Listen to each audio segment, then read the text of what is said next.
Welcome to Chanel. The latest 3 drones buzzed through the night sky on February 27 over Belgorod, a Russian city just a couple dozen miles from the Ukrainian border. One drone smashed through the window of a 6th-floor apartment, startling a couple who were watching television. The other 2 crashed on nearby streets, denting parked cars and rattling the residents' nerves. 10 days later, workers at an oil pumping station in Novozhizkov, a small town in Russia's Bryansk region, found a small bomb that officials said was probably dropped from a drone. Later that day, in Rostov-on-Don, a building of the Federal Security Service, or FSB, exploded in flames, the latest in a string of mysterious fires across western Russia. More than a year after President Vladimir Putin unleashed his invasion, Russia's war in Ukraine is also being fought on Russian soil, and Moscow is scrambling to protect its borders. The war Putin expected to win quickly now encroaches daily on the lives of Russian citizens, with frequent reports of fires, drone attacks and shelling. Ukraine and its citizens, of course, are bearing the overwhelming brunt of suffering in the war. More than 8,000 civilians have been killed, according to the United Nations. Millions are displaced, whole cities have been reduced to rubble. But the longer the onslaught drags on, the more real it becomes for Russians, especially those living in border regions. Putin had hoped to shield his citizens, even from the word war, by calling it a special military operation. Now, he has ordered a tightening of border security, not in the 4 Ukrainian regions he claims, illegally, to have annexed, but along the internationally recognized border with Russia itself.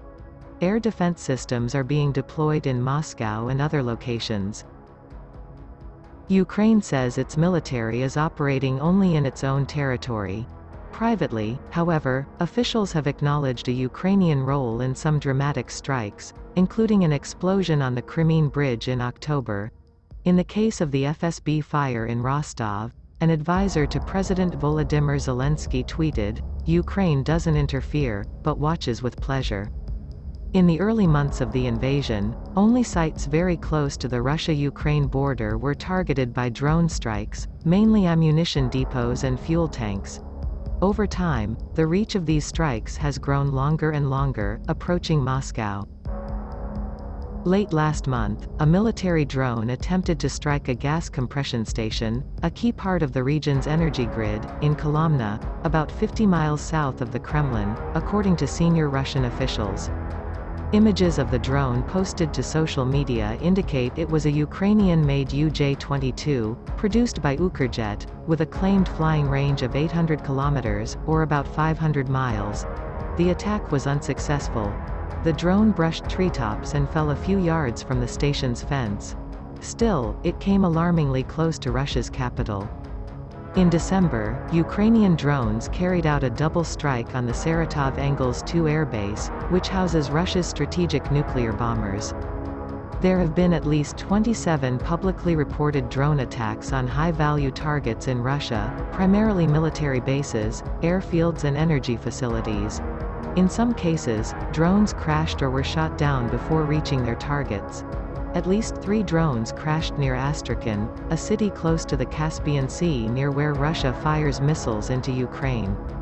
A drone hit Dyagilevo airfield in Ryazan in December, and another exploded in October near Shaikovka airfield in the Kaluga region, which hosts the 52nd Guards Heavy Bomber Aviation Regiment.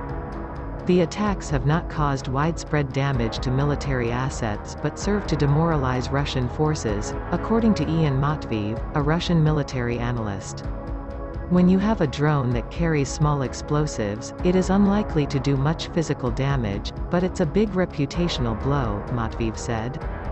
The second main type of attack, Matveev said, primarily has targeted military warehouses and ammunition depots near the Ukrainian border, aiming to deplete Russian supplies.